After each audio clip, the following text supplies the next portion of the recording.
professora Marisa, deu aula para muitos nós. Ela é graduada pela Faculdade Oswaldo Cruz, tem especialização em homeopatia, mestrado em farmacologia pela USP, foi professora e coordenadora dos cursos de farmácia e da especialização em diabetes nas faculdades Oswaldo Cruz e no Centro Universitário ABC. Atua com ênfase em farmacologia, especialmente nos temas de diabetes, contraceptivos e síndrome metabólica. E hoje ela vai falar um pouquinho da farmacologia clínica aplicada no tratamento do diabetes para a gente. Obrigada, Fica à mãe. vontade, Pro. Pessoal, boa tarde, tudo bem? Obrigada por vocês estarem aqui. Olha, eu coloquei aqui a farmacologia aplicada ao diabetes, aí eu dei uma puxada para a hiperglicemia hospitalar. É lógico que é um tema muito extenso. Então, é óbvio que, e assim, a gente também sempre tem muitas discussões, porque tem muita variação de paciente para paciente. Então, eu vou fazer assim, eu vou fazer uma geral de diabetes, incluindo, obviamente, os antidiabéticos, vamos chamar de oral, né? Eu sou muito chata com termos. Hoje a gente tem o tratamento de diabetes 2, então eu vou passar por tudo, e depois a gente vai focar um pouquinho mais na hiperglicemia hospitalar, tá? Bom, a primeira coisa, pessoal, eu coloquei aqui, de uma maneira geral, a classificação mais atualizada de diabetes. Pode parecer chovendo molhado, né? A diabetes, todo mundo fala da 1 e da 2, da 1 e da 2, mas não é bem assim. A gente tem uma subclassificação aqui. Então, isso aqui saiu uma atualização da Sociedade Brasileira de Diabetes, é onde eu me baseio para tudo, tá bem? É baseada na agência americana e europeia. Então, tem pequenas modificações, tá? Mas, assim, é óbvio que o foco aqui é 1 e 2, mas não dá, né? Eu sempre gosto de colocar um pouquinho a 1, a subdivisão, né? A maior parte é a parte imunológica, obviamente, onde você faz a avaliação por dosagem de anticorpos. Está faltando aqui a LADA, que se fala pouco, vocês conhecem o diabetes LADA, LADA. A LADA, ela é praticamente uma subclassificação da 1. Em alguns slides vai aparecer a LADA. Então, depois, esse daqui é diretamente do site, né, da atualização. A LADA é a doença autoimune latente no adulto. É uma doença autoimune, só que o diagnóstico se torna ali a partir, sabe, entre 27 e 28 anos. Se você pegar uma pessoa com hiperglicemia nessa faixa etária, você vai pensar automaticamente em diabetes tipo 2. Então, é um processo autoimune, só que ela fica, como o nome diz, latente. Esse paciente já foi, essa doença já foi chamada 1,5, eu acho péssimo. Mas por quê? Porque você pode até no começo fazer uso de um antidiabético, uma metformina, alguma coisa, mas vai evoluir para a insulinoterapia. Então, ele está literalmente no meio do caminho. Só que você, para ter certeza do que é, você tem que fazer anticorpos. Tá? E aí ele entra nessa definição, tá bom? Aqui a gente tem algumas, mas eu não vou ficar, obviamente, lendo todos, mas eu acho interessante vocês terem a questão. Uma das coisas que mais tem aumentado muito, obviamente, é a diabetes gestacional. Né? A 2 é a essência da humanidade, é a 2, que também tem aumentado. A gente já não tem mais diabetes tipo 2 específico de adulto. Nós temos hoje adolescentes e crianças com resistência insulínica, principalmente por grande problema que é a obesidade. Então, aquela questão juvenil, adulto, caiu por terra há muito tempo. Nós sabemos que há uma prevalência, não tenha dúvida disso. Dificilmente você vai ter diabetes tipo 1 diagnóstico nessa fase adulta, tem essas exceções. Mas hoje o que assusta é você ver diabetes tipo 2 já em idades mais precoces. Então, o cenário terapêutico está bom, está ótimo, né? É isso que nós vamos ver. Mas o que a gente tem que ter é uma política realmente de olhar para essas crianças e esses adolescentes, porque além do sedentarismo e tudo isso que a gente está vivendo hoje na sociedade, que está. Eu falo muito, que nem eu falei, de síndrome metabólica, e a gente tem direcionado muito medicamentos para crianças. Né? E aí a resistência é um problema que, infelizmente, tem aumentado muito. Tem que ficar de olho, né? Porque as complicações só vão piorar. Tá? Depois a gente fala a 2, que é a mais comum, né? E aqui doenças, problemas genéticos específicos, né? Geralmente, aí tem cada patologia aqui. Pâncreas, a gente não pode esquecer, porque a produção da insulina é no pâncreas, célula beta, e a gente, de vez em quando, esquece um pouco que o pâncreas é uma glândula mista, tem a função de produção de enzimas digestivas, e quantos pacientes entram com uma pancreatite, e aí você tem, obviamente, fazer correção de insulina, aí como é que isso se deu, como é que ele vai sair, é outra história, mas tem paciente, sim, né, que tem evolução para insulinoterapia plena. Então, a gente não pode esquecer da função. E vocês sabem qual é a maior causa de pancreatite? Primeira no mundo, alcoolismo. Segunda, cálculo biliar. O cálculo biliar não é tão raro, é muito comum. Pedra na vesícula, né? É muito comum. Em alguns pacientes, esse cálculo pode migrar pelo ducto, e aí a gente tem uma secreção de bile e da secreção pancreática, eles desagam no duodeno pelo mesmo esfíncter de Oddi. Aí é uma lembrança lá da fisio, da histologia. E se esse cálculo obstruir, aí a secreção pancreática fica estagnada, e aí você começa a ativar as enzimas e destruir o pâncreas.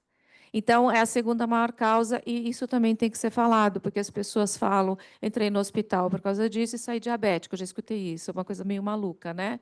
Mas, enfim, só para a gente também ter um parâmetro, né? Então, doenças do pâncreas, e a gente pode falar das neoplasias também, que se fala muito, endocrinopatias, aí eu acho que vale muito a pena falar dos hormônios contrarreguladores. Então, na verdade, a insulina é o único hormônio hipoglicemiante do corpo, não existe outro. Só que você tem um cenário, vários hormônios hiperglicemiantes, glucagon, GH, cortisol, adrenalina. Então, por isso que a insulina é tão solitária.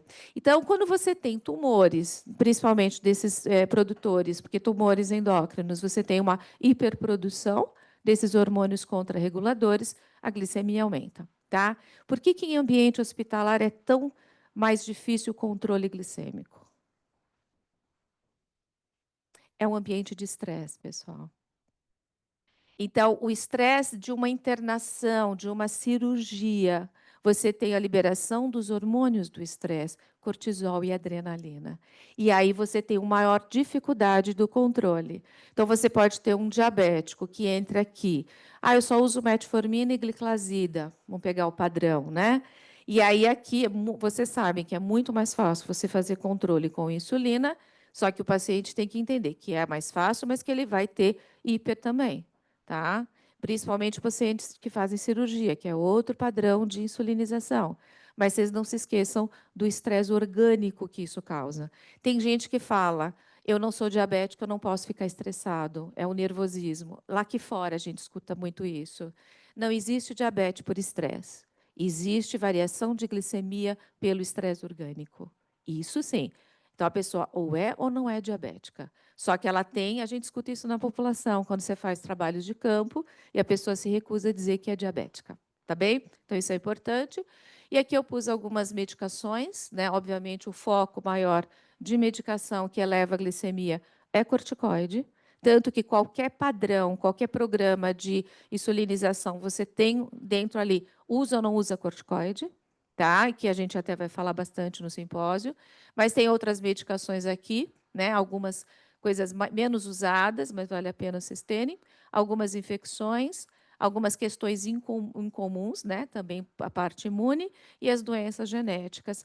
E aí, falando de doença genética, né? Algumas coisas, né? Aqui tem várias, né? Que também favorecem.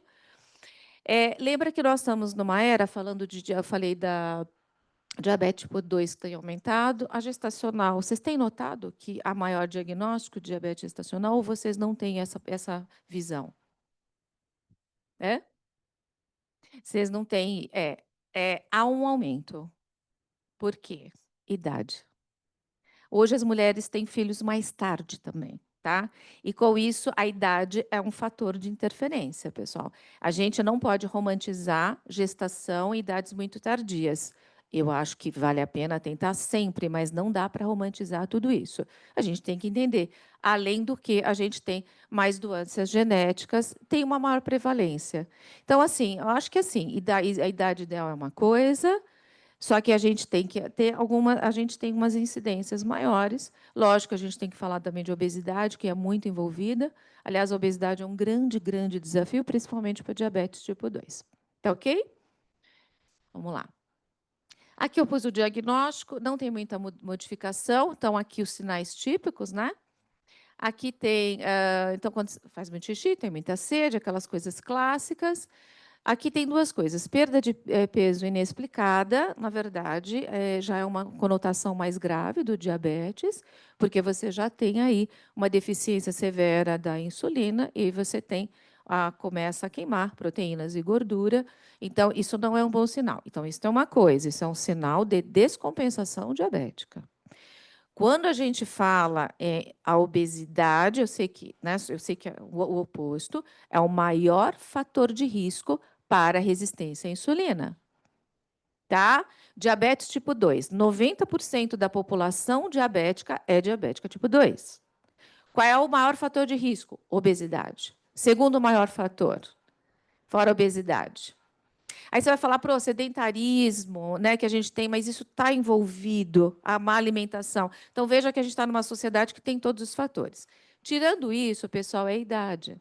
A idade tem fator de risco, histórico de família. Tá? Então, isso a gente tem que trabalhar. No diabetes tipo 2, a gente tem a resistência e ou associada a menor produção de insulina. Diabetes tipo 1 não tem insulina. A 2 a gente fala de resistência e ou menor produção. Hoje você faz uma avaliação melhor. Alguns anos atrás, houve uma tentativa de subclassificar diferente o diabetes. Tipo, eles queriam mudar a classificação de diabetes tipo 2. Não sei se vocês chegaram a ver isso, já tem alguns anos, mas era uma tentativa de subclassificar.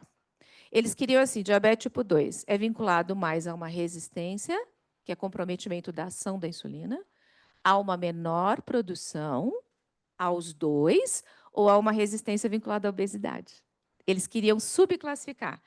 Eu não, assim, é um grupo da Noruega. É interessante, mas não muda muito o foco da meta glicêmica, não muda muito a medicação. Há uma coisa que eu vou ter que trabalhar, eu vou falar com vocês hoje, obviamente vai ter que se falar de peso aqui, porque é o que todo mundo tem falado de antidiabético versus peso, e eu vou abordar isso, não tem como não falar um pouquinho, tá? Essa tentativa, eu acho que seria interessante, principalmente por conta da obesidade, tá? E se você tem um maior padrão de resistência ou menor produção, talvez aí não é a base para tratamento, mas tá aí, talvez aí mude um pouco o olhar dos médicos para a prescrição. Mas isso não vingou. Isso já tem uns 7 anos que foi proposto isso, tá? Então, aqui alguns sinais, então cuidado com essa perda, né? Desidratação, porque aqui, se você tiver desidratação, já severa, né, que é muito comum, por exemplo, se o paciente for diabético tipo 1, e uma das complicações mais severas dele é a cetoacidose, que é essa desidratação profunda, a formação de corpos cetônicos, né? Então, você tem essa perda de peso, e aí se instala um quadro gravíssimo, é a complicação aguda do diabetes mais grave. A gente tem o estado hiperosmolar sem cetose também, que é menos, né, um pouquinho mais tranquilo, mas esse quadro de cetoacidose é comum com o diabético tipo 1, numa descompensação. O tipo 2 é muito raro. O estado hiperosmolar, né, pode, não cetótico com o diabético tipo 2, até pode acontecer, tá? Mas a cetose diabética é muito mais comum que o tipo 1. Aqui tem alguns sinais sugestivos, tá? Aí aqui tem infecções recorrentes, visão, má cicatrização, né? E aqui tem a albuminúria, né? Perda de albumina na urina. Não dá para não esquecer função renal, que também eu vou abordar um pouquinho com vocês aqui, tá? Se bem que se faz esse rastreamento muito comum para diabéticos, né? Microalbuminúria, tanto que em alguns países, algumas entidades internacionais, né? Até a microalbuminúria entra para avaliação de diabetes e de síndrome metabólica. Eles acabam colocando isso na avaliação. Isso daqui, pessoal, não tem, vocês vão ver que não tem muita diferença, mas o ano passado saiu uma pequena atualização, tá? São pequenas coisas, não mudou o diagnóstico, mas eu acho que como tem uma pequena atualização assim de glicemia após, assim de você receber uma carga oral de glicose, então aqui são pequenas variações, se vocês olharem, não sei se vocês tinham o anterior, então eu deixei para vocês só para vocês olharem a atualização que a sociedade lançou, mas é pouca coisa, tá? Então, até normal sempre, 99, né, tem que estar abaixo, não é igual, 99 é normal, 100, né, de 100 a 125 pré-diabetes, maior ou igual, aí você 126, você tem o diagnóstico, e aqui a gente tem as outras questões. E aí uma perguntinha para nós, hemoglobina glicada. O que vocês acham dela? Por que ela é tão crucial há décadas? histórico. Então, assim, na glicemia de jejum vocês sempre vão fazer, ainda mais se vocês forem fazer monitoramento de paciente. Vocês estão vendo sempre, lógico, não sei exatamente, mas pré-prandial, se precisa fazer correção, tudo isso, mas evolução, tá? Acompanhamento é glicada. Tá? Só que é óbvio que a gente tem quem faz as avaliações, você faz algumas questões comparativas, até porque você pode ter algumas interferências, tá, no exame, aí percentual de hemoglobina, algumas outras, mas são coisas muito pontuais, tá? E isso pode dar interferência, por exemplo, uma anemia severa dá interferência. Então, você tem que ter o histórico do paciente, tá? Qual que é o percentual dele. Então, quanto mais ele acompanhar no mesmo lugar de exames, melhor, que você tem um perfil melhor, que às vezes o médico pega isoladamente. Às vezes é assim, mudei de hospital, mudei de convênio. Eu não sei se é o perfil anterior, você tá, então, essas coisas são super importantes, mas a gente sabe que no contexto de saúde atual é um pouco difícil. Então, a hemoglobina glicada é perfil, é isso que você. Só para vocês terem uma ideia, além disso, você pode usar aqui, né? Aqui está como diagnóstico, não se usa muito, mas pode entrar como diagnóstico. Mas você, tudo que se fala de eficiência de tratamento é através de hemoglobina glicada. Quanto reduz de hemoglobina glicada? Toda comparação de fármacos é por isso. Toda mudança de interferência, de intervenção farmacológica é por quanto está essa hemoglobina glicada. Existe uma tolerância de aceitação um pouco maior para idosos em condições mais críticas. Então, há um pequeno leque ali, tá? E aqui a gente está colocando como padrão, mas quando você tem um idoso, mais crítico, há uma tolerância maior para a aceitação de hemoglobina glicada e de glicemia de jejum. Assim como mais ou menos níveis de pressóricos, que o pessoal até fala, para mim tá bom. É estranho, né? Aí nós temos, bom, a pressão é outra história, também vamos ter uma modificação em breve, né? Mas esse realmente, a hemoglobina glicada se tornou, chave, tá? E aí aqui eu joguei para vocês toda a parte de tratamento. Então, o que a gente teve nos últimos anos? Então, vamos lá. É óbvio que a gente tem a essência, né, principalmente dentro do ambiente hospitalar, são as insulinas, e pensando no diabético tipo 1, que não produz, vamos resumir, se ele não produz insulina, ele vai receber insulina o resto da vida. Tá? O que a gente tem? É basicamente injetável, subcutânea, emergência crítico intravenosa, tá? Geralmente por infusão, você tem um cálculo para manter glicemia. E a gente tem a inalatória, né, de uns anos para cá, que não acho que tem uma demanda muito grande, porque até quem faz insulinoterapia total, né, plena, como diabético tipo 1, é difícil ficar só na inalatória, mas ela existe e tal. A oral tem há décadas e décadas de tentar fazer uma insulina oral, muito difícil. É o dispositivo que saiu há 3 anos numa universidade, no IMT mesmo, Estados Unidos. Era um dispositivo muito interessante, oral, mas era um dispositivo, mas o preço daquele dispositivo oral, ele tinha uma microagulha que aplicava insulina no epitélio gastrointestinal do paciente. Eu vi só o estudo, eu até cheguei a colocar em algumas aulas da pós, mas era assim, imagina o preço daquilo, tá? Então, é uma coisa que ainda não é viável, né?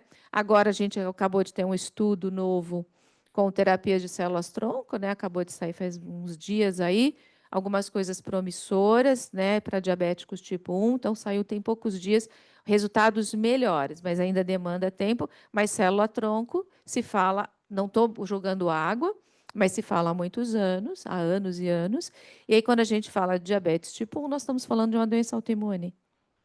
Então, o ciclo fica um pouco complexo. E aí, pelo que eu pude ler, fui dar uma lida no estudo, pouco que eu consegui obter, as discussões sempre são da imunossupressão a longo prazo, é óbvio, né? Mas parece que foi um pouco melhor. Então, vamos ver, tá?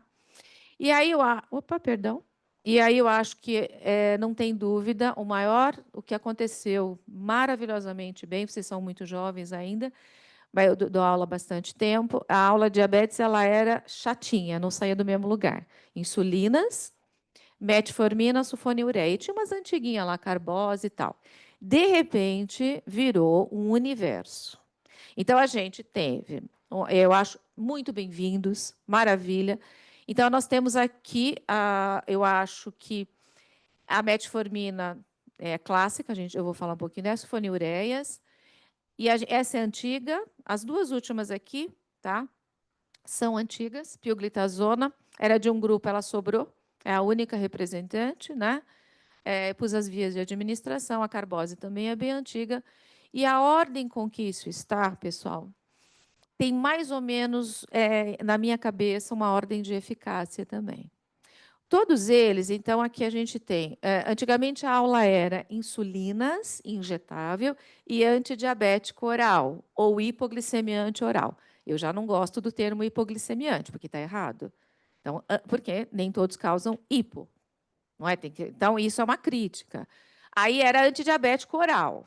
Só que agora nós temos aqui, né, os análogos, né, de GLP-1, que todo mundo quer saber disso, e nós temos oral, né, o Ribelsus está aí no mercado, mas a maioria é injetável. Então, aí eu vou mudando, porque eu sou muito chatinha com coisa de português, eu sou toda virginiana, né? Então, o detalhe do não sei o quê. Então, aí eu pus aqui: existe uma ordem de eficácia, existe uma ordem, uma variação de preço. Tá? A metformina sempre, ainda por mais que tenha décadas, é ainda a de eleição. Boa, barata, segura. Dentro de hospital, vocês não usam muito, é outro universo com a metformina. Mas olhando aqui fora, ela é qualquer consenso, e não é brasileira, é internacional, a metformina continua com a grande estrela. Então, a gente vai avaliar aqui uma redução de glicada que pode chegar em torno de até 1,8%, 1,9%, é muito boa, tá? Seguida das sulfonilureias, que tem um menor uso por algumas limitações, eu vou falar no quadro geral, tá? Depois vem o terceiro, que é realmente muito eficaz, são os agonistas GLP-1. O primeiro foi o exenatide, que ninguém conhecia, aí estourou a liraglutida, Victoza, né? Na verdade, não estourou para diabetes, tudo estourou por causa da obesidade. Só que eles são antidiabéticos. Para vocês verem a confusão, há pouco tempo fui dar aula. Mas a aula é de diabetes? Você não confundiu? Na obesidade? O aluno ter coragem de perguntar é porque realmente ele tem certeza, ainda mais quando eu pus semaglutida. Aí no final, eu já nem ponho o Ozempic, eu ponho só no final. Porque o Ozempic, agora a gente está com o Mounjaro, né? Então ele já entra no protocolo, tá? É o coagonista GLP-1/GIP, né? É antidiabético. Tá? Tá aprovado para obesidade? Tá. Então já saiu, já tem as aprovações, nós temos uma escala aí. Vocês não têm noção da lista de medicamentos de novos agonistas GLP-1 no mercado, agonistas duais, que a gente chama, igual o Mounjaro, e os triagonistas. Porque agora a gente tem mais um terceiro mecanismo, e eles estão em fase avançada, de fase 3 de estudo, para diabetes, mas obviamente automaticamente vai entrar para obesidade. Para mim, basicamente a obesidade vai ficar restrito a isso, tá? Então aí a gente tem as gliptinas, que aí a gente tem um destaque para o hospital, as gliflosinas, que também tiveram, eu pus aqui, mas eu pus todos os nomes, né? Mas enfim, vocês conhecem mais. A pioglitazona, que ainda está no mercado, e aqui nós temos metformina e sulfonilureia em percentual de redução de glicada, elas são semelhantes, tá? Nós temos depois o terceiro, agonista de GLP-1, a semaglutida é a mais eficaz de todas. Então não é história, ela realmente de todos em redução de glicada, comparando com exenatide, dulaglutida, liraglutida, ela é a mais eficaz, tá? Então, não estou comparando com o Mounjaro, tá bem? Aí a gente tem os coagonistas, né, que hoje a gente tem só a tisepatida ainda, tá? Muito eficaz também em redução de glicada. Aí as gliflosinas têm um destaque clínico, mas não um destaque exatamente para reduzir glicada. É a empagliflozina, dapagliflozina, canagliflozina, tá? Mas não é o melhor para reduzir glicada, é que ela tem uma coisa interessante em relação a outras questões cardíacas, tá? A pioglitazona, que eu não gosto, e a carbose, tá bem?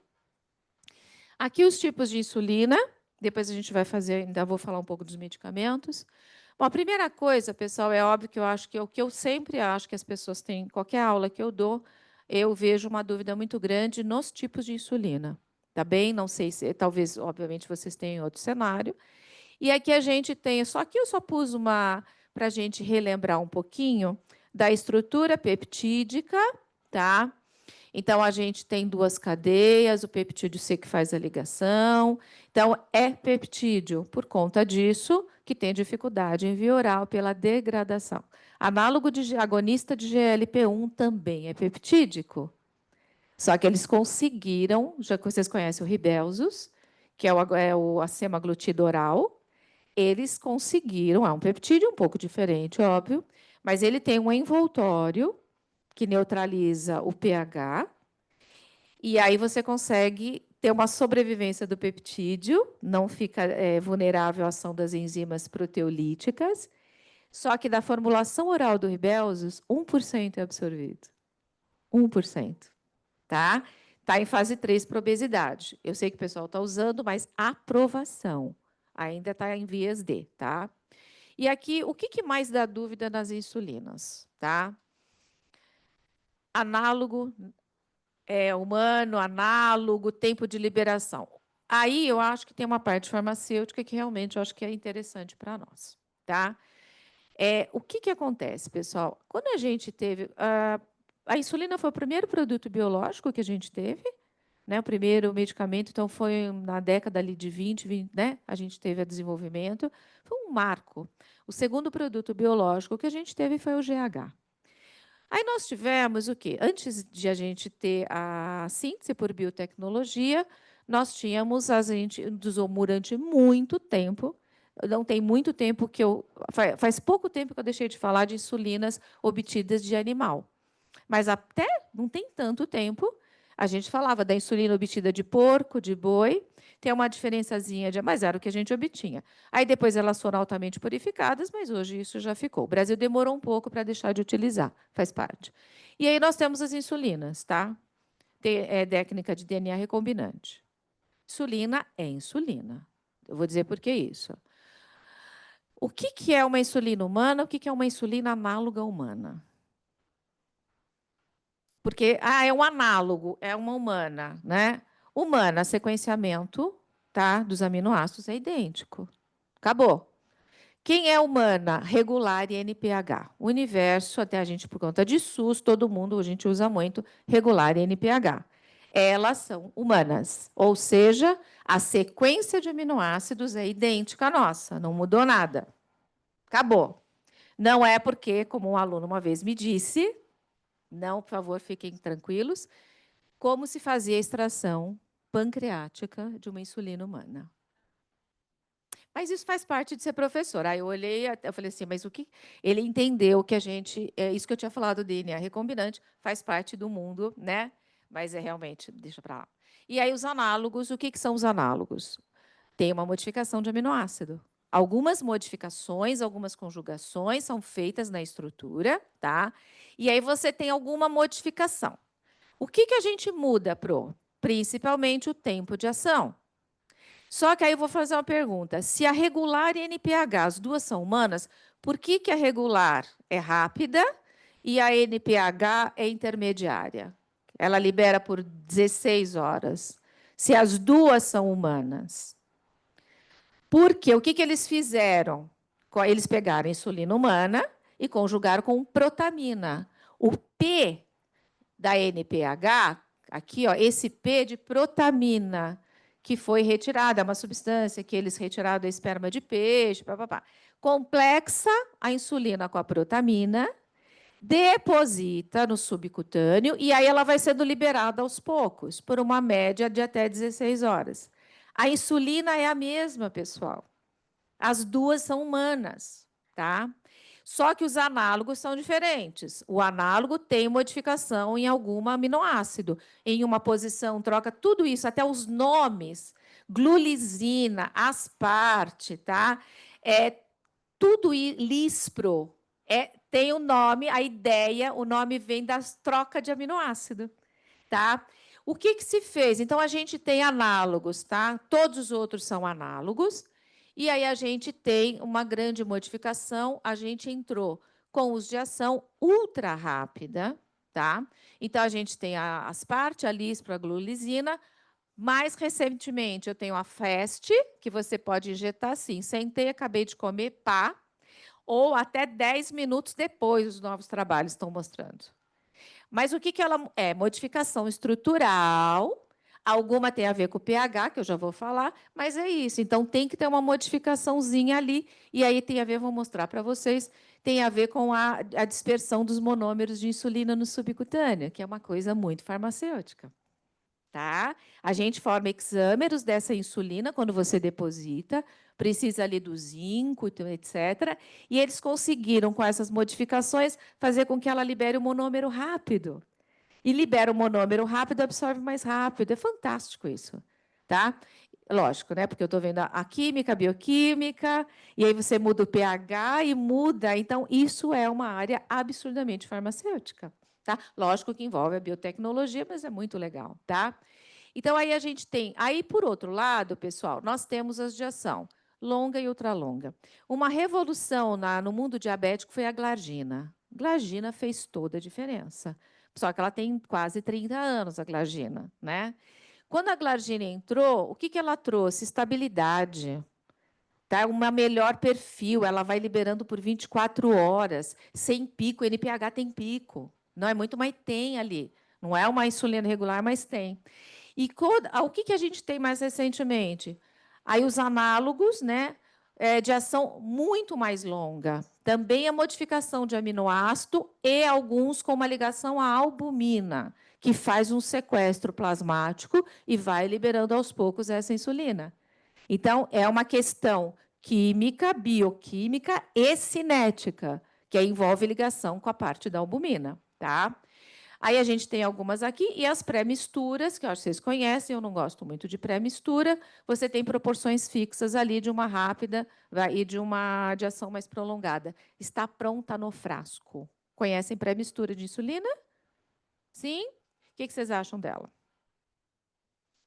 Ah, não, manejo. É fixo. Qualquer volume que você tem ali, por exemplo, você pega aqui, essa aqui, né, que é uma das mais antigas, tem 70% de NPH, 30% do frasco tem de uma insulina rápida, tá? Que é regular.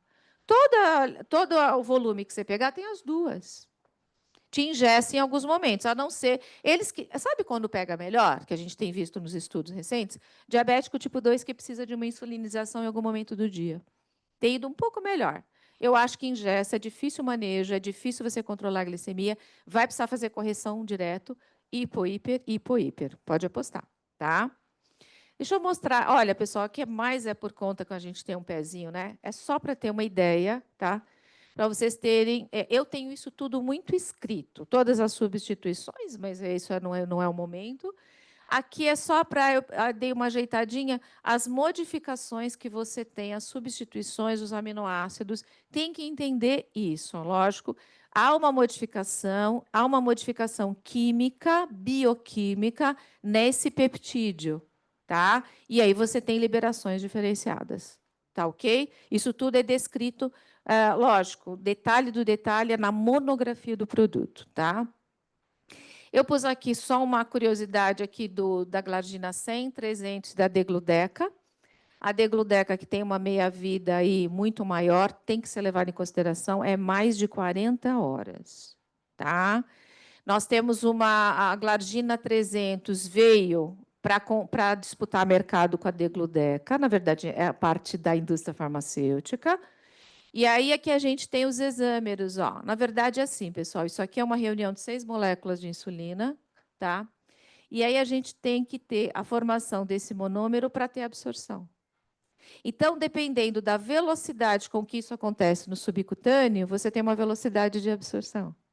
Então, se você olhar a degludeca, ó, ela tem uma estrutura, olha só que interessante, bem mais complexa, e isso vai demorando, por isso que ela fica liberando ali, sem platô, mas por até 42 horas. Tá? É a administração uma vez por dia, tudo bem, mas é uma questão estrutural. E eu pus aqui algo que tem a ver, a Lantus, também é uma parte muito farmacêutica, o pH dela é ácido, você não pode misturar jamais em nenhuma seringa com outra insulina, a Lantus é muito chata. A gente sabe, por exemplo, como farmacêutico, sempre me perguntam se eu tiver uma administração agora, NPH irregular, posso misturar na mesma seringa? Algumas você pode. NPH regular? Pode, desde que você utilize em menos de 5 minutos. Tem um tempo, tal. Então, a gente tem que ver estabilidade. O que você não pode? A Lantus, jamais, ela tem um pH muito próprio, ela dá uma cristalizada quando ela entra em contato com o pH fisiológico. Então, aí vem a química.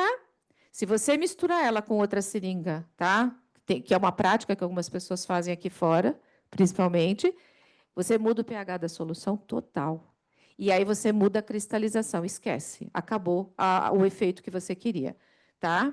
Então, tem isso, eu quis aqui colocar ela por causa do pH, porque ela é uma das que mais depende de pH, tá? E aí eu pus a novinha para vocês, foi aprovada basicamente esse ano. Já devem ter ouvido falar, porque ficou meio que... eu falo que são as modas, né, desfilando, né, farmacologia. Nós temos uma insulina nova aprovada, né? A insulina que você aplica uma vez por semana. É legal, mas é uma questão estrutural, 7 dias, vamos ver como é que isso fica.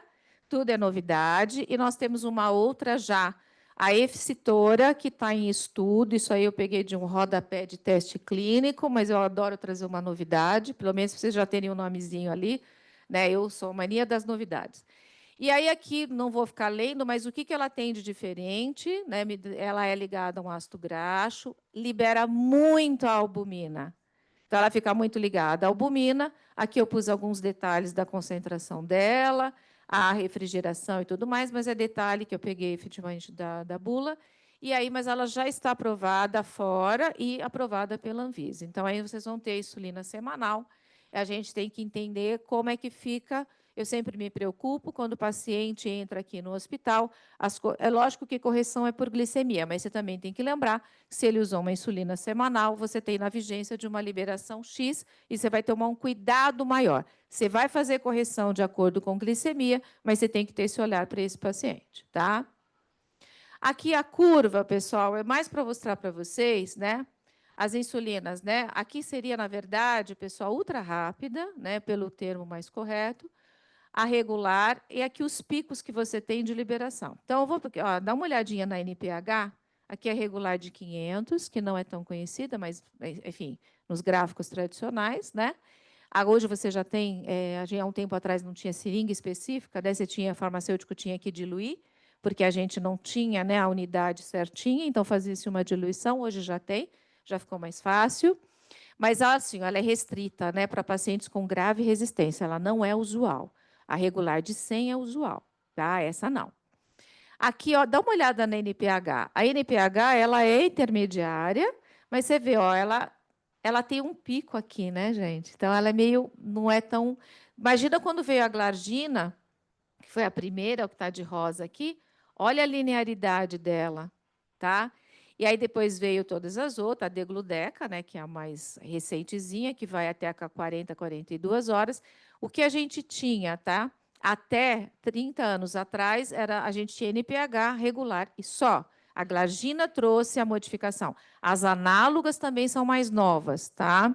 A FAST é que realmente é a mais novinha de todas, e aí ela também está sendo analisada para outras condutas, né? Porque insulinas rápidas e ultra rápidas são de correções. Então, tudo bem, só que agora estão fazendo uma avaliação melhor dessa ultra, eu falo que é ultra rápida.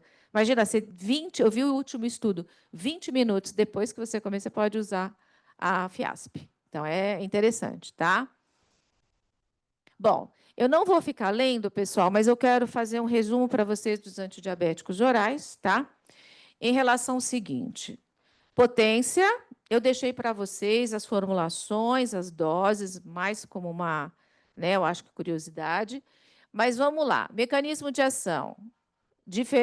Eficácia, eu já fui sinalizando, metformina é a mais, junto com sulfonilureia e depois os análogos, tá? Só que a gente tem que ter aqui mecanismos completamente diferentes, tá? A metformina é, como ela é estrela da estrela da estrela, ela... Qual a chance de hipoglicemia com metformina? Por que não? Nesse ponto é a vantagem dela. Aliás, a metformina tem várias vantagens, né? Por que será? Porque ela não mexe com a liberação de insulina, pessoal. Ela não mexe com liberação. Toda vez que você tiver uma liberação, mexer com liberação, como, por exemplo, o que acontece com as sulfonilureias, o risco de hipoglicemia é maior. Metformina, não.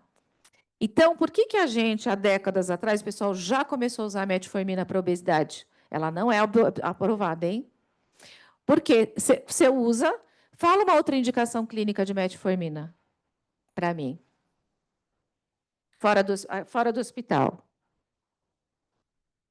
Ovário policístico. Usa, porque tem resistência à insulina de base, usa. A mulher passa mal? Não passa, porque ela não mexe com a liberação de insulina, tá? Então, a gente tem aqui, eu pus aqui.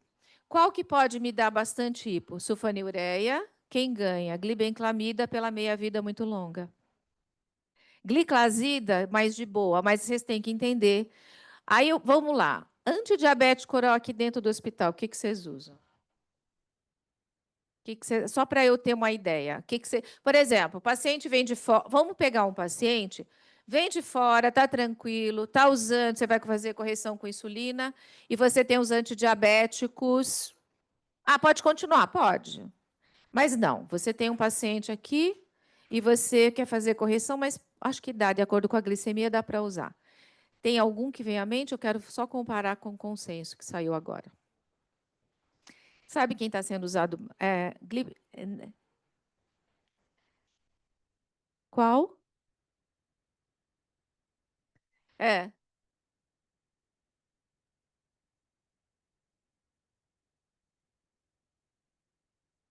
A DAPA, a gliflozina forxiga, tá. Eu vou mostrar para vocês o consenso dentro de hospital. Não é que vocês são obrigados. Da sociedade são as gliptinas, tá? Então, aqui eu pus aqui algumas, né, os análogos, só para vocês terem, né, os coagonistas, as dosagens. Tá? As gliptinas estão aqui, pessoal. Então, olha só. Essas daqui, aí a escolha é aí eu também, né? Por que ela está sendo usada? Foi uma coisa que eu me questionei, porque eu falei, eu gostaria disso. É assim, ela não é a melhor? Não. Mas o que você tem que pensar no paciente? Segurança, risco de hipoglicemia, função renal. Então, você dá uma olhada ali e ela tem esse atrativo, tá? Eu gosto muito da gliflozina, mas, por exemplo, eles olharam, então isso saiu na diretriz do ano passado. Obviamente, é diretriz de você tentar antidiabético oral, junto ou não com a insulina, depende do paciente. É um antidiabético que eles estão pondo como eleição para pacientes internados, tá? É uma curiosidade aqui. E aqui eu fiz um resuminho, pessoal, só para vocês olharem, bem interessante para vocês. Dos antidiabéticos, eficácia. O que você vai olhar? Eficácia, risco de hipo, quem que você vai ter? Sulfonilureia e insulina. Entre as sulfonilureias, tá, pessoal? Glibenclamida é a pior. Hoje a gliclazida é bem mais tranquila, tá? Então, há a diferença entre elas. O que se compara absurdamente hoje para diabético? Peso. Então, vamos lá. Metformina não influencia. Tem gente que fala, mas eu emagreci com metformina. Talvez porque não dá muita vontade no comecinho de comer. Inibidor, aqui as glifosinas, a DAPA, ajuda a perder. Aqui os análogos perde bastante, tá? E a diferença de perda. Monjaro ganha, depois vem a semaglutida mais o Egolve, que vocês sabem que tem diferença, e a liraglutida Saxenda, que são os aprovados para obesidade, tá? Aí tem uma escala, a liraglutida é que menos perde, tá bom? Então, há uma perda. Gliptina, neutra, tá? Pioglitazona ajuda a ganhar, sulfonilureia e insulina, porque potencializam muito ou aumentam a insulina. Insulina lipogênica. Insulina favorece ganho de peso, tá? Injetável e custo. Aí eu só gosto de destacar os análogos de GLP-1, altíssimo custo, metformina gratuita. Ou, se você quiser pagar, o Glifage XR, R$ 9. Quem que vocês preferem? O análogo? Por que está todo mundo querendo o análogo? Vai emagrecer. Para diabetes, aqui fica a discussão. Se perguntarem para vocês, como farmacêuticos, você prefere uma liraglutida, ou você prefere uma metformina, olhando tudo? Esquece peso, que o peso realmente dá diferença. Metformina. Todo mundo vem me questionar, nossa, esse aqui mesmo as glifosinas. A glifosina tem um outro perfil. Mas você acha que vale a pena? A metformina ainda é a primeira escolha, a não ser que você tenha contraindicação. E por que o hospital metformina é tão complicadinha? Por que que o hospital, quem vai fazer exame, contraste, rim, sobrecarga renal, metformina depende exclusivamente do rim para ser eliminada. Contraste sobrecarrega rim. Se metformina não é eliminada na velocidade correta, ela acumula. Qual o maior risco, mesmo sendo muito raro, de metformina? Acidose lática. É raro? Muito raro. Só que paciente aqui, então a metformina é perfeita lá fora. Aqui dentro é outro contexto, tá? Aqui é o algoritmo, não vou ficar lendo isso, essa da Sociedade Brasileira de Diabetes, só quero que vocês entendam o seguinte, eu vou fazer, depois vocês podem ler com calma. Metformina sempre ainda é a primeira escolha, tá? A salvo, né? Fazer monitoramento de B12, o pessoal está esquecendo da B12. B12 tem que ser monitorada. Quantas pessoas usam metformina e um pantoprazol da vida? Todos. Quem faz monitoramento? Os dois perdem B12. Quem faz monitoramento? Agora os médicos estão começando a pedir mais. Tem que fazer mulheres. B12 para mulher não é consenso ainda, tá? Provavelmente nós vamos precisar mais do que o que está nos exames de regulagem. A B12 tem outro perfil para nós. Então, provavelmente daqui a um tempo sai uma modificação de B12 para mulher, tá? Fala, amor.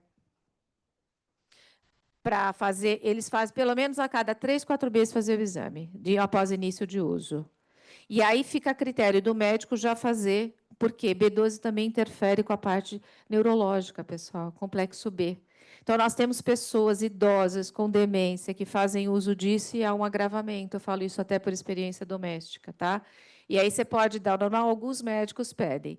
Qual a forma de administração? Vamos lá, farmacêuticos. Oral, você vai ter problema. Injetável. Citaneurin é um complexo B, dói. Mas hoje a gente tem B12 sublingual, que ajuda bastante. B12 sublingual. Caro. Dói. Dói que é o cão. Então, vamos lá. A gente tem que ver escolhas para o nosso paciente. Injetável dói muito. Vamos tentar sublingual. Tá? Tem que fazer uma correçãozinha, tá bem? Aqui eu só quero deixar uma coisa. Metformina, hoje eles estão usando de 2 a 3 antidiabéticos orais. Antigamente era 1, 2 insulina. Hoje até 4 eles estão utilizando. É uma nova tendência, tá, de mercado. Agora, qual que é o melhor? Lógico que existe o melhor. Paciente, médico vai escolher o melhor, com todas as contraindicações de cada um. O que você tem que ver também é custo-acesso. Não adianta eu ter o melhor se o cara não for tomar. Isso é o que tem que ser olhado. Por isso que eu falo tanto da metformina, mesmo a gliclazida. A gliclazida é fantástica, é uma associação muito boa. Ah, mas não é o mais novo. E daí? Tá certo? E a insulina pode fazer, obviamente, inclusão nesse tratamento, tá? Eu acho que a grande modificação é isso. Tem duas coisas clínicas que eu quero mostrar para vocês. O nosso maior desafio com o meu paciente diabético são desfechos cardiovasculares. Vocês sabem disso, que é o que mais mata no mundo, tá? Eu pus aqui de curiosidade, nós temos, sem sombra de dúvida, antidiabéticos, todo mundo só fala da obesidade, mas tem um lado muito positivo hoje, que é a redução de desfechos cardiovasculares. Talvez em algumas aulas de cardio, vocês já devem ter visto isso, tanto que, aula de insuficiência cardíaca, eu ponho as glifosinas, primeira linha. Só que não é só a glifosina. A glifosina tem um foco maior em insuficiência cardíaca, análogo de GLP-1, inibidores da SGLT2 são as glifosinas, e a metformina, que está esquecida, mas ela reduz desfecho cardiovascular. Todos os trabalhos, tá, dessas duas medicações foram feitas em comparação com quem? Metformina. Podem olhar, os estudos são lindos. Quem gostava, acho que vocês da clínica, eu pus o nome dos estudos aqui, de cada uma dessas drogas, tá? Redução de mortalidade, internação por doença cardiovascular. E as glifosinas de insuficiência cardíaca. Você tem um idoso que já tem insuficiência. Dou a glifosina? Esse paciente consegue? Porque qual o efeito colateral chatésimo das glifosinas? Infecção de urina. Ah, o meu idoso, ele tem insuficiência cardíaca. Ah, que legal, vou dar gliflozina. Gente, eu estou mostrando vantagens, só que você não pode esquecer, né? Tem uma tabela ali, naquela tabela tem todas as desvantagens. Falei da B12, já falei da hipoglicemia, gliflozina e infecção de urina. Tá? Você tem que ficar de olho. Então, não é substituir, são diretrizes que te ajudam, mas não é já sair substituindo, tá? Tá, aqui estão os trabalhos para vocês. Eu coloquei também aqui por conta, essas 3 drogas estão realmente envolvidas na questão da síndrome metabólica para reduzir os desfechos cardiovasculares. Então, isso foi uma grande evolução. A gente não pode olhar só diabetes hoje, porque tem. E aqui, tá, pessoal, terapia tripla, inclusive terapia quádrupla, tá? Há uma permissão, então, olha assim, associação de análogo de GLP-1, gliflosinas, né, e metformina é recomendada, sim. Só que nós vamos pensar novamente no bolso. Só que eu estou falando em termos clínicos gerais. A questão de bolso e de contraindicações é outra, tá? E pus uma tabela para vocês de antidiabéticos e função renal, é uma tabela atualizada, porque isso que é um desgaste absurdo para nós, principalmente dentro do hospital. E a função renal, como é que está? E a função renal, como é que está? Essa tabela eu achei fantástica, tá? E ela vai mostrar para vocês todos eles, tá? E aqui quais são a taxa de filtração glomerular. Aqui você tem os estágios, né? E aí vocês têm, em vermelho aqui é o que grita, tá? A metformina sempre todo mundo lembra muito, mas a gente tem que pensar que não é só ela, tá? A glibenclamida aqui eu pus, mas não é exatamente. A glibenclamida ela dá muito risco de hipo. Ela é de eliminação hepática e renal, mas é porque ela dá uma chance muito grande de hipo para o paciente, tá? Aqui o exenatide, vocês conhecem menos, foi o primeiro análogo de GLP-1, não é tão utilizado, tá? E aí eu coloquei algumas coisas, inclusive as insulinas, que você tem uma redução de dose. A gente não pode esquecer que a insulina é metabolizada e eliminada. Você também vai reduzir, senão o cara também faz hipoglicemia, tá? Não é só porque a gente produz. Eu escuto, mas não é normal? O que não é normal? É normal, mas ele também vai ser degradado, também vai ser eliminado, tá? Então, eu acho que essa tabela é bem interessante para vocês. 10 minutos. Que maravilha, já me empolguei. É só? Tá bom, vamos lá. Mas, ó, eu estou correndo, hein, gente? A gente não pode ficar aqui uma semana. Olha lá. Eu me empolgo, né? Desculpa, gente. Pode, quando vocês quiserem. Mas assim, eu estou cortando algumas coisas para tentar chegar aqui, tá bem? Mas podem perguntar, vai. E aí, pelo menos a hiperglicemia hospitalar nesse finalzinho. Na verdade, se vocês olharem, eu dei uma mudadinha. Eu falei assim: olha, diabetes, mas vamos tentar. Eu peguei alguns protocolos, eu sei que é muito leitura, mas algumas coisas eu acho que vale a pena a gente comentar nesse finalzinho de aula. Aqui eu coloquei definição, não vou ficar lendo isso com vocês, tá? Mas de alguma forma, né, quando que eles, pelo menos por protocolo, o tratamento farmacológico para glicemias acima de 180. Qual que é o desafio aqui, pessoal? Vamos tentar, né? Nós estamos com o paciente internado, então aqui a maioria é não crítico, porque crítico TI é infusão de insulina, tá? Tem tabelas, hoje nós temos calculadoras fantásticas, mas a gente tem que pensar o quê? O paciente não crítico, o paciente que está ali, é a glicemia? É. Vai usar que medicamento? Vou associar o quê? Qual a dieta que ele está? Tá? Então, é uma dieta integral, é intermitente, é fixa, é oral. Então, tudo isso, veja que não é tão simples. Porque não é o contexto da insulina. O quanto uma insulina a gente sabe que reduz, você tem isso tabelado. Só que eu tenho que ver as variáveis do paciente. O que está mudando nele? Tem que ter a comunicação, que eu sei que vocês têm muita, com todo mundo. Suspende. Aí, por exemplo, do nada você suspende a dieta dele. Aí, tem uma comunicação perfeita? Tem que ter, porque eu já vi, gente, inclusive, meu pai é cardíaco e tal, e aí você vai acompanhando e você vê, houve uma suspensão, e aí ele é diabético, ele não usa insulina domiciliar, né? Mas em hospital ele usa, e aí suspende a dieta, e aí, dali a pouco, sabe quando você vê uma rotina? Eu falei, olha, mas ele está sem comer, tal. Mas não, ele está. Não está. É diética A, B. Assim, tem algumas coisinhas pequenas que podem acontecer, espero que não, mas tudo isso você tem que levar em consideração, tá? Então, aqui, quando você corrige, aqui é o algoritmo, tá? Histórico, sim ou não, monitorar, né? E aí sempre entra, para vocês verem, no algoritmo, no fluxograma, esse paciente vai usar corticoide? Então, não é que os outros não são importantes, mas esse é gritante.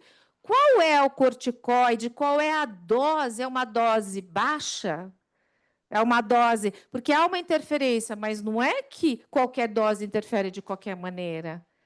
Ah, então é proibido dar para diabético? Não, não é proibido, mas você sabe que vai mudar a glicemia. Tem gente que fala, então é proibido. Não é. É ajuste, mas você tem que prever esse ajuste. Então, corticoide é complicado. Dieta. Qual é a dieta que ele vai ter? Ah, mas o pessoal da Nutri sabe que é diabético. Não importa, mas tem ali uma caloria X. Não é que é do nada. Tem que conversar.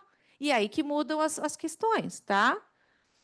Aí aqui eu pus mais assim, ó, bem assim, ó. O que monitora? Aqui, tempo de monitorização. Vejam que isso é um padrão que eu peguei da Sociedade Brasileira de Diabetes, tá? Quais são as metas que o paciente tem que ter? Uso de antidiabético oral, meio que eu já fui dando, né? Falei para vocês, suspenso. Estáveis, tá? Manutenção. E aí, realmente, a indicação maior agora, não é obrigatório, mas para mim também eu fui dar uma. Eu gosto da gliptina, mas eu falei, ela é redondinha. Não é para mais, não é para menos. Ela é estável, não dá hipo, ela não é a melhor, mas nós estamos com paciente internado, você vai ajustando, tá? Eu acho que ela é, então ela se tornou, não é que eu dava, não é que eu tratava ela com descaso, mas eu falei, ela é legal, né? Mas agora realmente tem um outro olhar, o associado ou não à insulina. E as considerações. Esse paciente chegou aqui, ele já fazia uso de insulina ou não? Você tem que pensar tudo isso. O paciente não vai saber falar para você. Quantas vezes você sabe que o paciente não tem ideia do que faz? Quais as medicações o senhor usa? O de caixa rosa, o comprimido azul, amarelo, a caixa laranja. Se não tiver, e tem gente da família que não tem noção também. E aí a gente tem realmente o maior desafio clínico. Tipo de dieta, medicação, ele vai fazer cirurgia ou não? Ele pode ter internado com um objetivo de acompanhamento. Do nada ele teve uma complicação. Dentro da cirurgia, você tem protocolos específicos de insulinização, porque é um estresse orgânico também. Então, você vê a glicemia dele, mas você tem que ter uma previsão que é uma cirurgia, é um procedimento emocional muito preocupante para o paciente, mas físico também. E isso vai dar variação. Então, você tem, eu não pus aqui, mas você tem protocolos específicos para pacientes que farão cirurgia, tá? E se for gestante? Aí é outra dimensão, tá? Qual o tratamento para gestante? Diabetes gestacional. Pergunta farmacêutica. O que tem diabetes gestacional, precisa de tratamento, porque a base é dieta e atividade física, né? Insulina. Mas eu vejo da metformina. Não é consenso, mas alguns médicos dão, principalmente no segundo tri, tá? Critério do médico. É um problema que eu tenho em aulas, porque eu me baseio em todos os protocolos, mas eu vejo que na prática eles fazem, tá? Aqui, então, olha só, pessoal, não vou ficar lendo até pelo tempo, mas eu pus toda a conduta de acordo com a faixa glicêmica, tá? Então, desde a glicemia e dos fatores de risco. Não basta eu fazer glicemia capilar. Eu tenho que entender o fator de risco daquele paciente. Tem alguns aqui, pós-operatório, tipo de dieta e tudo mais. E aqui você vai tendo variações e mudança de conduta de acordo com essa posição do paciente. Pode ter, isso aqui, pessoal, são médicos que se reúnem, obviamente vocês sabem disso, para criar protocolos. Você pode ter um médico que possa fugir disso, de acordo com a experiência dele ou daquele paciente. Mas são diretrizes, tá? Então, eu pus tudo aqui. Aí, aqui, correção só com uma insulina basal. Agora, basal sempre será insulina de liberação gradativa. Correção, insulina rápida ou ultra rápida, tá?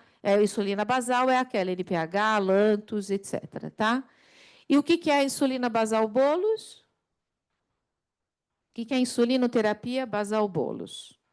Associação dos dois, tá? Você tem a insulina basal Você escolhe uma, ou NPH, aquela de liberação gradativa. NPH, glargina, DTMI não pega muito, degludeca, tal. A gente fala mais de NPH por conta do mercado, né? Até do SUS.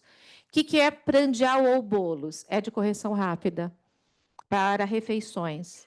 Nossa insulina é liberada como? Nós estamos agora em jejum, nós estamos em intervalo de refeição. Você tem uma insulina basal, porque você tem uma glicemia basal.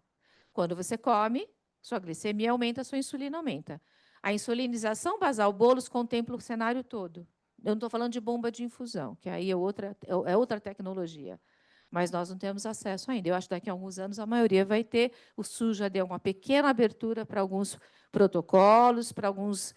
Então, nós já mudamos. Só que, assim, é outro cenário. Ainda a gente tem bastante, vocês aqui no hospital têm associação de insulinas, tá? Eu pus aqui o esquema do basal bolos, que é importante. Quantas unidades por dia? Varia, pessoal. Então, você tem aqui, por exemplo, a dose total diária, acho que vocês fazem esses cálculos, há uma variação. Pode ser mais que isso? Pode. Pode ser menos? Difícil. Menos que 0,2 é quase nada, até muito difícil, tá? Mas você vê quanto total por dia. Vamos pegar um paciente de insulinização plena, não só com correção, vamos pegar basal bolos. Quanto de insulina por dia? Em geral, 50% dessa dose você dá para uma insulina basal. E, numa média, 50% basal para pós-prandial. E aí você divide esse total ali.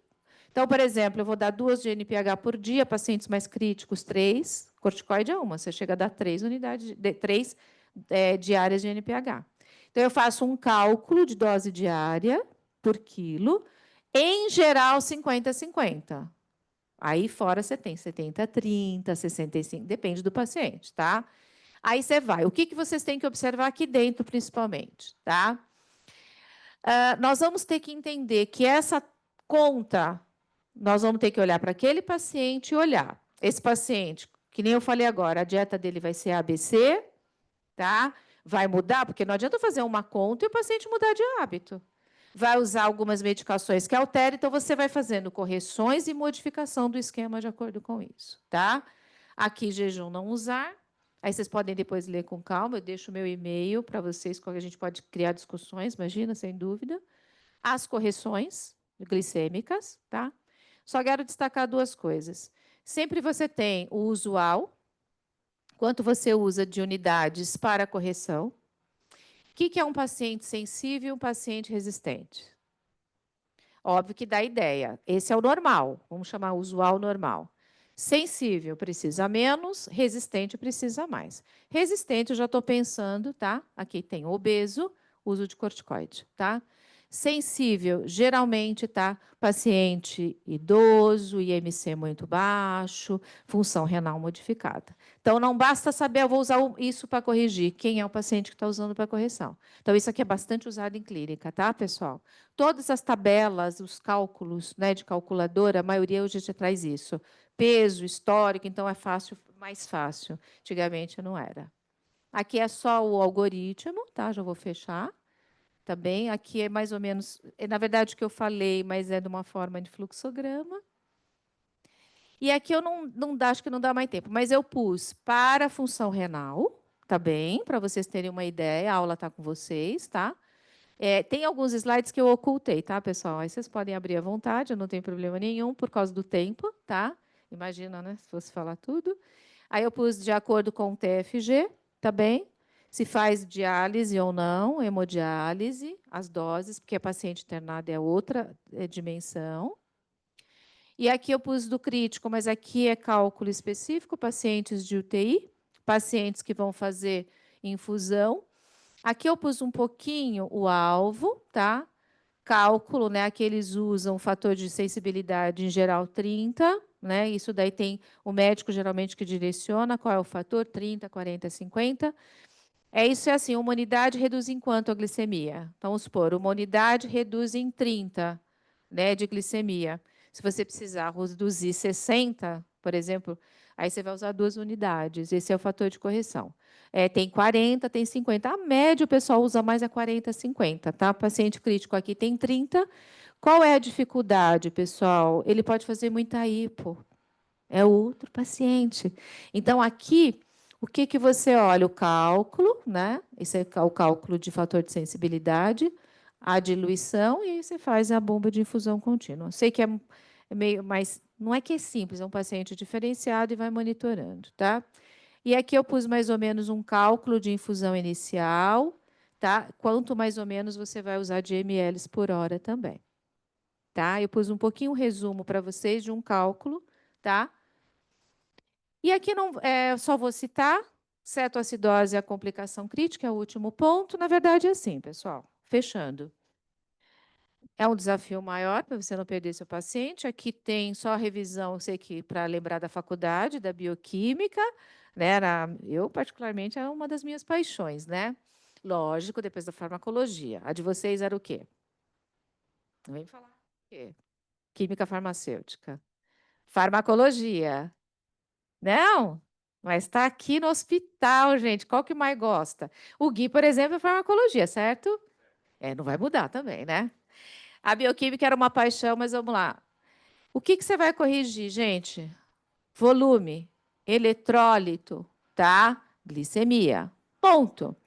Aqui eu pus um pouquinho os diagnósticos de CAD, tá? Pus um pouquinho diferente, tem mais algumas coisas nos slides que eu ocultei, mas só para vocês verem o critério, né, de diagnóstico. A reposição de volume, tá? Tudo para que você precisa, aqui eu pus mais ou menos o que você faz. Obviamente o cara está desidratado. Reposição de eletrólito eu fui detalhando para vocês, tá? Aí a questão do potássio, bicarbonato e fosfato, mesmo que esteja alterado, não é indicação de rotina, tá? Então isso é só em condições extremas, tá? E a insulina. E tem uma pergunta, por que que a gente tem que olhar potássio quando vai usar insulina? Por quê? Tem da osmolaridade e tem mais uma relação. Vamos supor que eu chegue aqui e dê uma prova para vocês. Adoro, né? O cara está com hipercalemia, hiperpotassemia grave. Tem várias formas. Qual é o maior risco? Arritmia.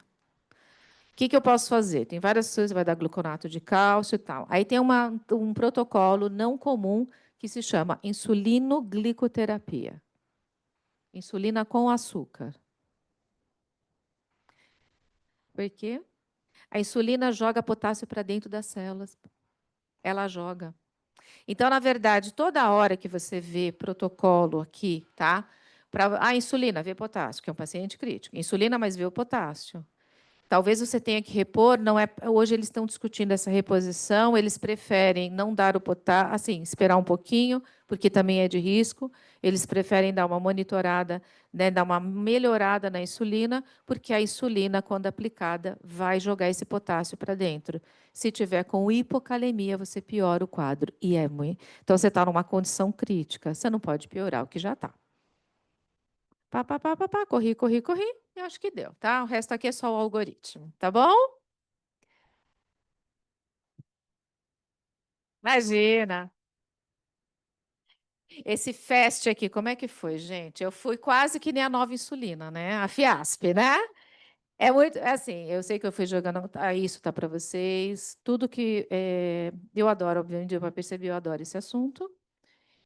Tenho muitas dúvidas, estou toda hora estudando, estudando, estudando, porque a vida é estudar, né? Mas é uma coisa que me dá muito prazer de estudar e de fazer. Aliás, eu gosto muito de estudar, mas dá muita discussão, tá? Então, foi mais um bate-papo. E se vocês tiverem qualquer coisa que queira perguntar, eu sei que vocês estão cansados, não é fácil a rotina, mas pode falar, mãe. Professora, eu Aguinha, tá? tenho uma dúvida. Ali naquela tabela que a senhora mostrou, aqueles que podem causar hipoglicemia, aqueles que levam à perda de peso, Ah, tá. Vamos é, voltar, se você quiser. Senão, tem é igual para todos ou também tem diferença quando se fala em resistência insulínica? você quer saber.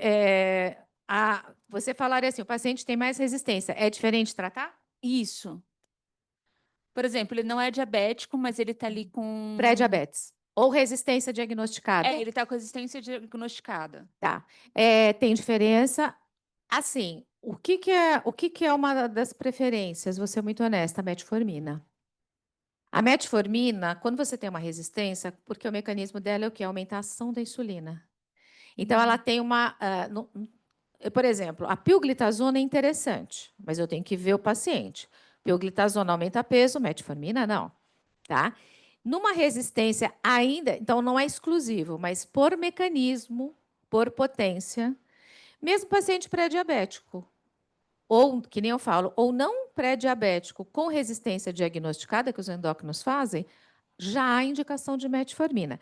Ela não é obrigatória, eu acho ela mais interessante, pelo mecanismo dela, pela não influência significativa com glicemia e tudo mais, eu acho que no contexto eu prefiro a metformina. Aí você fala, eu estou com resistência, mas eu estou com obesidade. Tá? Eu aqui. Tá. E tem uma amiga, ela começou. Tá, você, você já fez resistência. Por exemplo, não sei qual que foi a orientação do médico. Eu acho que como a perda de peso é diretamente vinculada à resistência, à redução da resistência. Então, por isso que eu te falei daquela classificação. A tal ponto, pessoal, que quando você tem o diagnóstico, é que eu não estou achando você tão assim, né, gordinha, porque tem. Não, nós sabemos, assim, vamos falar em termos de convênio. Quando você tem resistência diagnosticada, mesmo que os seus níveis glicêmicos, mas que você tem vários cálculos, né, dos endócrinos, você tem liberação de convênio até para fazer bariátrica. Veja só, quando você tem isso. E, então, assim, por exemplo, se você optar, poderia fazer associado da metformina, um análogo, eu acho que seria interessante, porque a tua causa da resistência provavelmente é a questão de elevação do peso. Então, veja, em termos de resistência, medicamento, eu gosto muito da metformina, mas ela não vai te ajudar no peso. Ela não engorda, mas ela é mais neutra. Eu optaria por um análogo de GLP-1. Aí, o caminho com todos os cuidados. Tem me perguntado muito essa questão, qual análogo de GLP-1? A gente tem que falar dos problemas em relação à obesidade ou sobrepeso e modificação de estilo de vida. E você já está com resistência, então eu acho que tem que tratar. Mas o maior caminho inicial, sem medicamento nenhum, possível ou não, boca e academia. Atividade física, tá? Você reduz em até 2% de glicada sem medicamento. Você tem entrada da glicose, perdão, no músculo, tá? Pela atividade física, mesmo com a resistência. Então, você imagina a atividade, uma dieta legal, é o primeiro caminho. Você vai ver, perdeu peso. Não estou falando, não tô eu sou da farmacologia, mas você tem que olhar o contra também. Hábito de vida é o primeiro caminho, tá? Você vai ver que você vai ver só. Você tem histórico de família com Meu irmão. diabetes Meu tipo irmão. 2? Tem? Isso. Sobrepeso também? Obesidade? Obeso mesmo. Obeso, tá. Você vai ver, então, você vê que é um vínculo. Você vai ver redução de peso, você vai repetir o seu exame, você vai ver como dá diferença. Jogar tudo para o medicamento, qual é o problema? Você vai inserir no erro, provavelmente depois. Tem que mudar aqui, gente. Eu sei que não há aula, mas é aqui. Então, você vai ver, e para N benefícios, a atividade física tem N benefícios. Primeiro, eu faria isso, tá? É difícil, é cansativo, mas para depois você vai ver como a sua vida vai mudar. Atividade. Tanto que o algoritmo de diabetes, dislipidemia, qualquer um, não começa com medicamento, tá lá. Veja aqui essa assim, modificação de estilo de vida. MEV, MEV, MEV. Tem o colesterol, MEV. Obesidade, MEV, tá? E aí vem a opção da medicação. Então, em medicamento, eu estou te falando que eu gosto, mas aí já fica. Eu sei que é mais chatinho, mas é o melhor caminho. Você vai ver a modificação que você vai ter. Disposição, tudo. Não vai querer mais matar ninguém. Não sei. Né, a gente também sem comer muito. Mas quando você vai para a academia, você tem liberação de endorfina. Tal. Eu tenho aqui duas pessoinhas que provavelmente estão me ouvindo, que são meus filhos, e tenho um aqui de academia, então vai gostar que eu estou falando isso. Fala, Gui. Eu ia perguntar sobre a metformina, porque Ah. até pouco tempo atrás falaram muito sobre o uso dela para ganho de massa muscular. Pensando no mecanismo de ação, talvez não seja tão absurdo, mas não sei se existe um consenso sobre isso. Não tem. Olha, vamos lá. O que a gente tem que entender? Insulina, pessoal, ela é de reserva, né? Insulina é anabólica. A insulina é também lipogênica. A gente não pode esquecer das duas coisas. Então, a gente tem visto até, inclusive, uso em ciclos, pessoal de academia que quer ganhar massa muscular, usa ciclicamente, às vezes, a insulina, controlando algumas coisas, tá? Não é errado você pensar. E a metformina faz o quê? Ela aumenta realmente a ação da insulina, tá? Só que ela não é lipogênica. Percebe? Ela melhora a ação, tem uma grande ação, a gente vê uma ação interessante no tecido hepático, da gliconeogênese e tudo mais. Só que ela não é conclusiva. Então, a gente vê muita coisa, em tese eu acho que é possível, tá? Só que tem a metformina, sim, não há consenso e a gente não pode extrapolar. Vou usar apenas isso que eu quero potencializar. Eu não vejo. Eu acho tem uma coisa que, por exemplo, que se fala de metformina. Meu filho que viu esses trabalhos, né? Então ele está me ouvindo, ele está sendo citado aqui, né? De longevidade. Os Estados Unidos têm uma utilização muito grande de metformina. Eu até brinquei, falei, vou começar a usar metformina por conta de longevidade. Mas é assim, eu estou tentando olhar alguns trabalhos e tem a ver com massa muscular, só que são pessoas que fazem muita atividade física, então veja, na tese está tudo bem, só que eu preciso ter um estudo muito bem delineado, onde eu posso ver, porque ele faz atividade, geralmente quem vai usar faz tudo, então eu tenho que ter aquela pessoa aqui. Se você pegar uma pessoa que não faz atividade física e joga para a metformina, não vai ter esse ganho. Entendeu? Então, essas são as discussões. Então, por isso que aparece. E hoje a gente tem um acesso muito rápido, assim, internet, ganha isso, perde aquilo, metformina emagrece. Não emagrece, ela não ajuda a ganhar, porque até ela vir, a gente tinha sulfonilureias, que aumenta o peso. Então, ela foi a primeira que deu uma luz aí para o diabético tipo 2. Então, é interessante. Eu fui da época de aula, o pessoal falou, pronto, eu estou tomando metformina com Orlistat. Eu falei, parabéns, sai do banheiro. Os dois dão diarreia, os dois. Ele não, o Orlistat, eu falei, então você não vai comer gordura, nem carboidrato, ele emagrece porque não sai do banheiro. E não come mais nada porque o medo de ir para o banheiro. Gente, desculpa, mas é isso, tá? Mas ela sozinha, perda de peso específica? Não tem. Então, são coisas da discussão. Em tese, tudo é bonito, mas quando você pega ali tudo junto, fala, querida. Professora, eu queria saber se das medicações via oral tem alguma associação que é contraindicada entre elas. Tem algo, Não. Na verdade, assim, o que a gente tem no mercado hoje oral? Associação, nós temos de tudo. Campeã de associação, metformina. A gente tem ela com todas as gliptinas, ela com sulfonilureia, ela com as gliflosinas, e essas preparações potencializam, tá, muito a resposta. O que eu, por exemplo, eu tomaria cuidado com duas que dão muita hipo, mas nós não temos. Qual é o paciente que pode... Aí nós não temos junto, por quê? Quem que pode dar mais hipo? Sulfonilureia. Ela vem junto com a metformina, aliás, é uma das associações bem interessantes, porque são duas drogas muito potentes, com dois mecanismos que se completam. Uma aumenta a ação, outra aumenta a liberação. É muito interessante. Eu gosto de todas, né?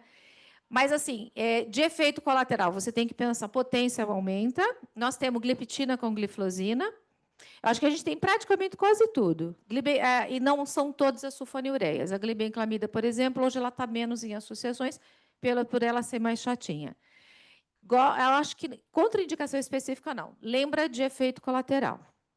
E uma coisa das gliflosinas, a gente falou da infecção de urina, pessoal, porque ela está em destaque, vocês viram por causa de doença cardiovascular, e ela ajuda a baixar a pressão, né? Ela ajuda a perder peso e ela desidrata. Só que, assim, eu penso, perde água. Você perde açúcar na urina, perde sódio. Então, você perde líquido, dá uma ajudada na pressão. Idoso, desidrata. Então, não é só infecção de urina. A desidratação do idoso já é delicada, porque ele não percebe, ele não tem sede. Então, ele desidrata em 1 segundo. Então, as gliflosinas, mesmo ela estando no topo, eu acho bem legal para a insuficiência cardíaca, tem que lembrar também da desidratação, tá? Mas a associação eu não vejo nenhum problema. Eu não gosto muito da pioglitazona só. Só para fechar, a pioglitazona compromete função cardíaca. Ela é muito boa, só que aumenta peso e ela está vinculada a casos de insuficiência cardíaca. Tá bom? Muito obrigada, professora, Só pela isso? aula. Imagina. Pessoal, eu vou deixar meu e-mail com uma. Caso assim, conversa mesmo. Pro, eu queria saber disso. Se eu puder ajudar, e se eu não souber, eu vou estudar, porque é assim que a gente. Eu só melhoro minhas dúvidas quando eu venho, preparo para vocês, que todo mundo tem. E parabéns pelo trabalho de vocês, tá bom? Obrigada, viu?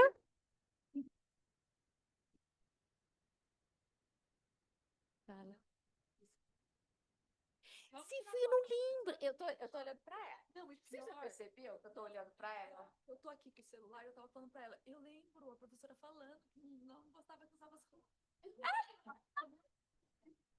Você está descobrindo. Eu tô olhando para ela e falando, não vou pagar.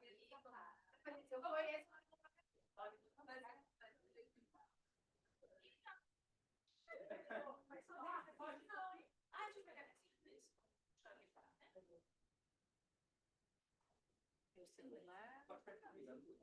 Gostar bastante. Aproveitar já salva o slide. Daqui.